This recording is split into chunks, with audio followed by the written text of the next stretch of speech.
sensitivity is simply a trait that people tend to be born with.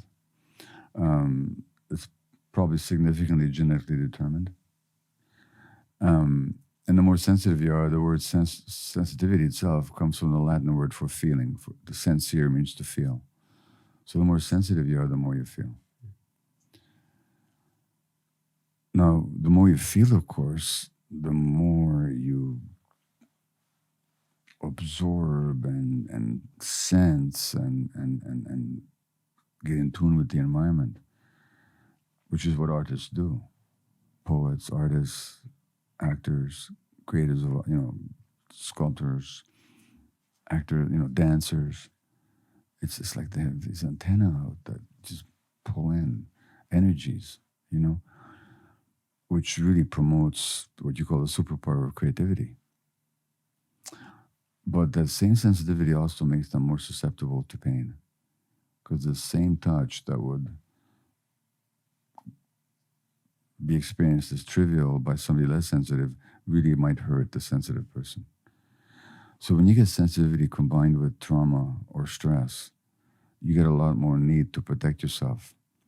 Hence the high rate of addiction amongst, say, actors and musicians. Because they're the sensitive people, they're hurting more. Yeah. They have more of a need to escape from their addictions.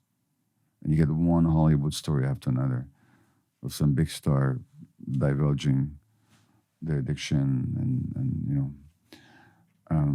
so that same sensitive temperament in a supportive, loving environment just becomes a wonderful, creative leader,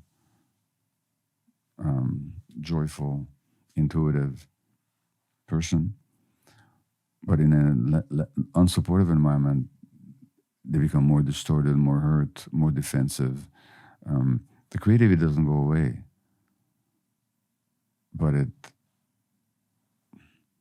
the creativity starts to serve the personality. And so you look at all these great artists and actors and musicians who their creativity was so amazing that it leads them to stardom. But on a personal level, they just die, and sometimes literally they die. And there's so many examples of it. Yeah, it's like the sensitivity is almost like if we were to have a piano, and from all the way to the end to the top is like the full spectrum. Yeah. The more sensitive we are, the more we have access to within the spectrum of like the human experience. Exactly. So it's a beautiful thing to have access to the full piano, to the full spectrum of our emotions, to this human experience. But I think, that invitation that you're sharing is to not have it just serve your personality, but to allow it be an expression from your soul. Exactly. And not just our conditioning.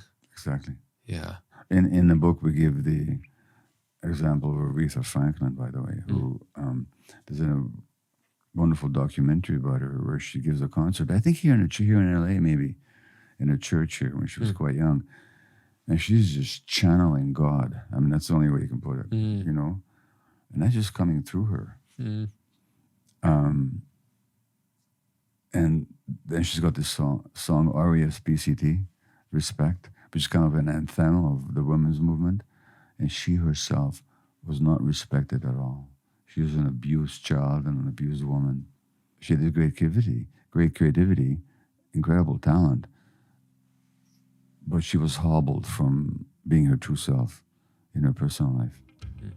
And I think that contributed to the illness that